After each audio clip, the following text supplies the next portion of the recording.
So the other day I'm talking to my husband, and I turned to him and I'm like, "You got a rock in your head." And he was like, "What?" And I'm like, "You got a rock in your head." He's like, "Who says that?" I'm like, "What do you mean? It's an expression." He's like, "The expression is rocks in your head."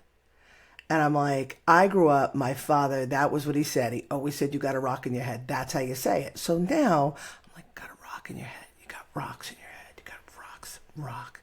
Then it all sounded weird.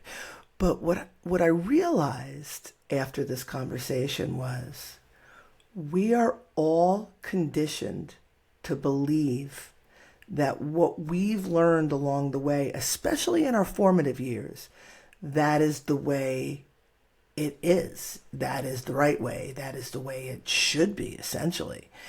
And when we don't take the time to look at the validity of what we've learned, we're likely to pass on beliefs that might be irrational,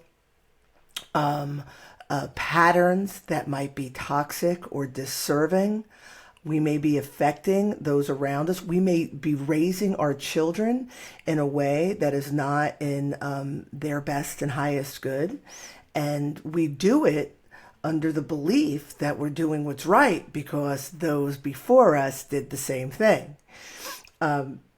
I wasn't going to share this, but I will.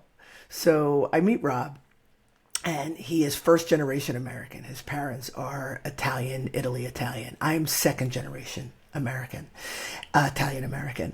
And I grew up always hearing my father say, "A fisi di mamma," right? So I understood that that meant like your mother's stupid or your stupid mother. And essentially you call people stupid by saying, "Ah, oh, you fisi di mamma," right?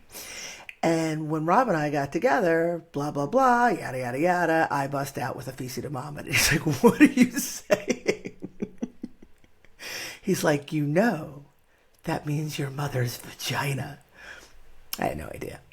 The moral of the story is the child learned something, never questioned it, carried it forth to adulthood, and basically said your mother's vagina to her new husband. So if we learned anything today, question what you've learned, question its validity, question its effect to your well-being and to those around you, and let's go from there. Off the rails. Once again, thank you for indulging me, and as always, Ubuntu.